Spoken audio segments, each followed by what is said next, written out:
Hello students, आज मैं आपको एडवर्ब या एडवर्बियल फ्रेज के द्वारा दो या दो से अधिक सिंपल सेंटेंसेस को मिलाकर एक नया सिंपल सेंटेंस बनाना सिखाऊंगा। सबसे पहले हम ये जाने कि एडवर्ब किसे कहते हैं। एडवर्ब वह शब्द होता है जो नाउन और प्रोनाउन को छोड़कर वाक्य के सभी पार्ट्स ऑफ स्पीच की विशेषता बतलाता है, जैसे वर्ब, एडजेक्टिव, एडवर्ब आदि। मैंने इस नियम से पहले आपको एडजेक्टिव का नियम पढ़ाया था और एडजेक्टिव की परिभाषा में मैंने आपको बतलाया था कि एडजेक्टिव वह शब्द होता है जो किसी नाउन या प्रोनाउन की विशेषता बतलाता है। याद रखें प्यारे बच्चों, जो शब्द किसी नाउन या प्रोनाउन की विशेषता बतलाई वह एडजेक्टिव होता है, और जो शब्द नाउन और प्रोनाउन को छोड़कर बाकी सभी पार्ट्स ऑफ स्पीच जैसे वाक्य की वर्ब, वाक्य का एडजेक्टिव, वाक्य का एडवर्ब या पूरे वाक्य की विशेषता बतलाई उसे हम कहते हैं एडवर्ब। एक बार और सुन लें, एडवर्ब वह शब्द होता है जो नाउन या प्रोनाउन को छोड़कर वाक्य के बाकी सभी पार्ट्स ऑफ स्पीच की विशेषता बतलाता है।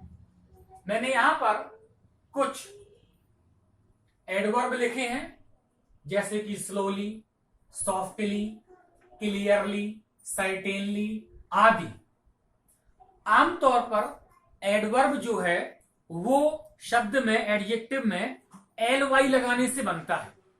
वो किस प्रकार से बनता है और बनने के बाद उस एडवर्ब का हिंदी अर्थ क्या निकलता है, आइए देखते हैं। यहां पर मैंने कुछ शब्द, कुछ एडजेक्टिव लिखे हैं, उनका मैंने एडवर्ब बनाया है और उनकी हिंदी भी लिखी है। देखते हैं। पहला शब्द लिखा है स्लो। स्लो का एडवर्ब स्लोली यानी कि धीरे से, सॉफ्ट का सॉफ्टली आराम से, हल्के से, क्लियर का क्लियरली स्पष्ट रूप से, सर्टेन का सर्टेनली निश्चित तौर पर, सेल्फलेस का सेल्फलेसली निस्वार्थ पूर्वक, केयरलेस का केयरलेसली लापरवाही से, हरी का हरीडली।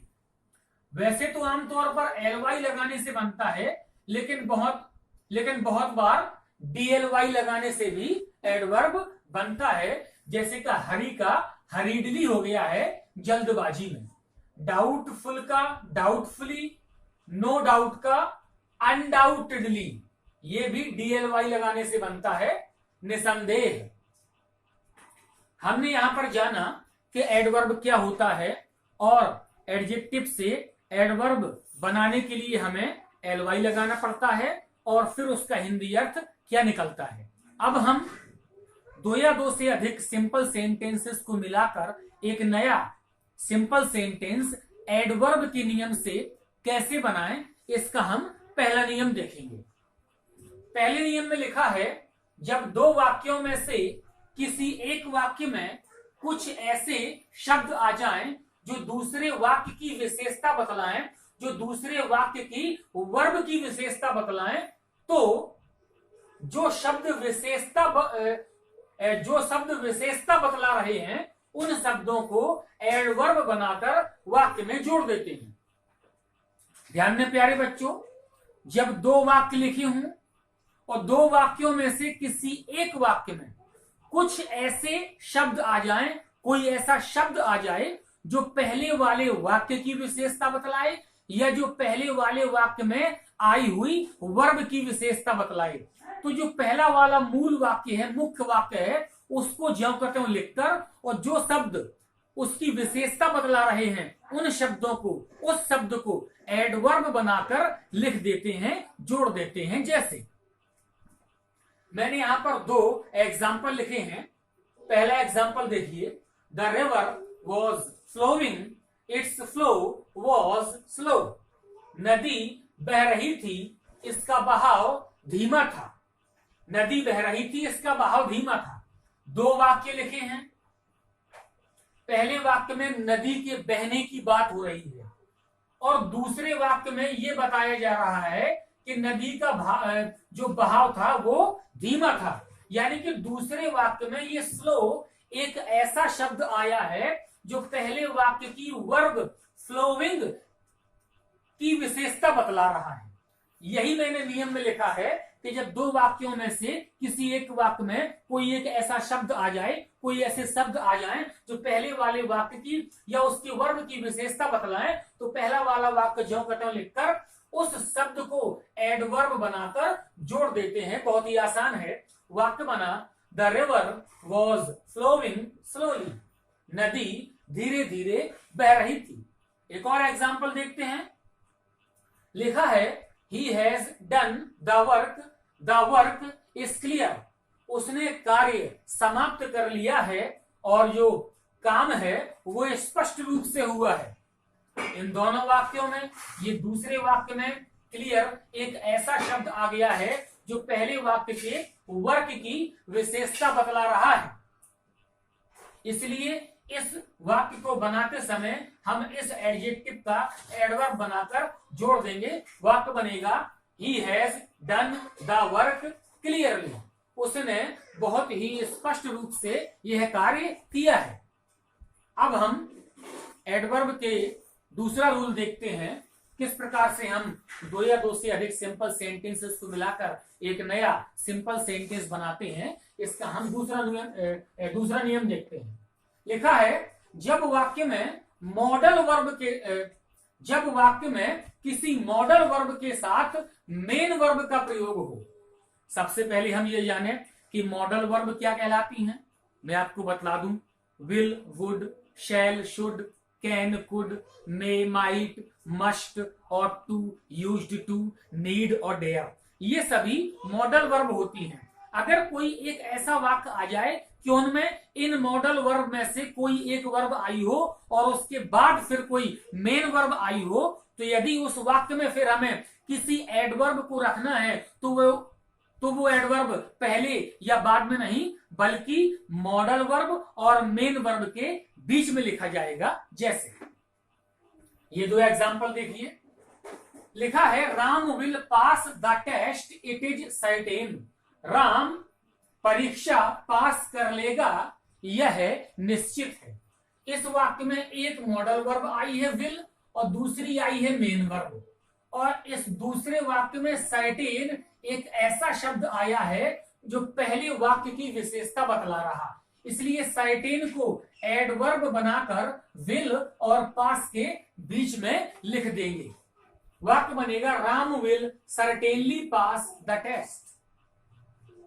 दूसरा एग्जाम्पल देखें। लिखा है I can do this work, I am definite about it, मैं इस काम को कर सकता हूं और मैं इस बात के लिए निश्चिंत हूं।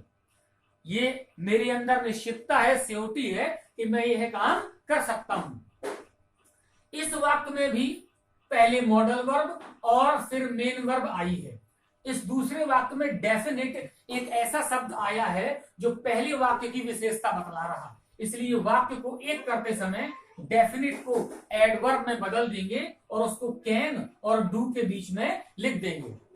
जब भी, मैं आपको एक बार और बता दूं, जब भी किसी वाक्य में पहले मॉडल वर्ब और फिर मेन वर्ब आए तो एडवर्ब जो बन रहा है उस एडवर्ब को इन दोनों के बीच में ही लिखेंगे।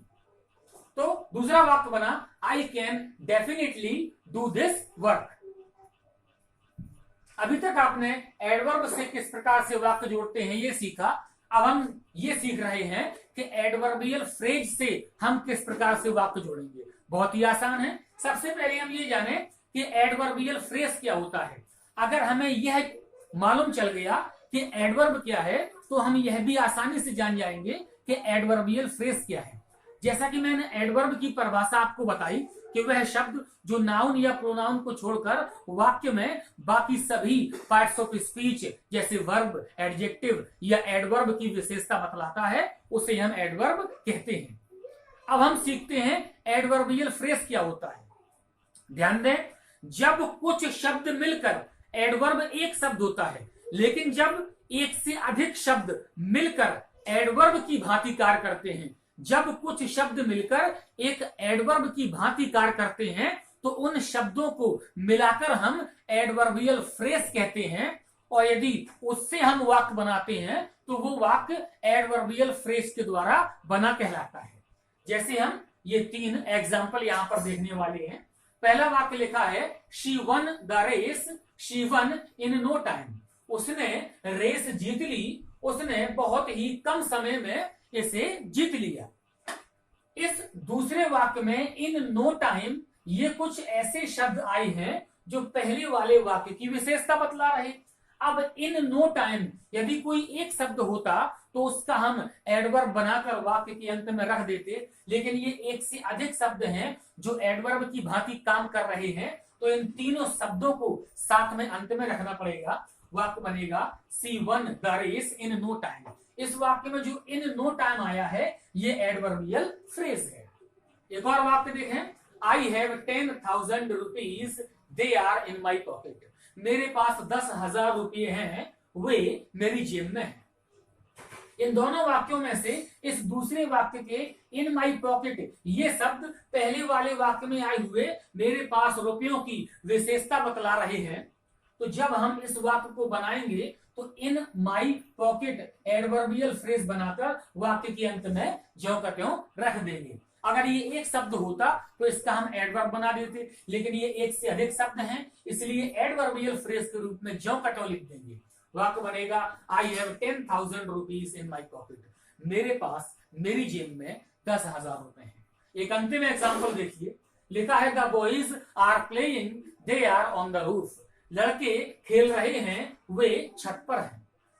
दूसरे वाक्य के ऑन द रूफ ये 3 शब्द हमें पहले वाक्य में प्लेइंग ये कहां खेल रहे हैं, प्लेइंग वर्ब की विशेषता बतला रहे हैं। इन दोनों वाक्यों को एक करते समय ऑन द रूफ शब्दों को एडवर्बियल फ्रेज के रूप में वाक्य के अंत में ज्यों का त्यों लिख देंगे। वाक्य बनेगा the boys are playing on the roof. लड़के छत पर खेल रहे हैं। प्यारे बच्चों, मुझे आशा है ये एडवर्ब और एडवर्बियल फ्रेज के नियम आपको समझ में आए होंगे।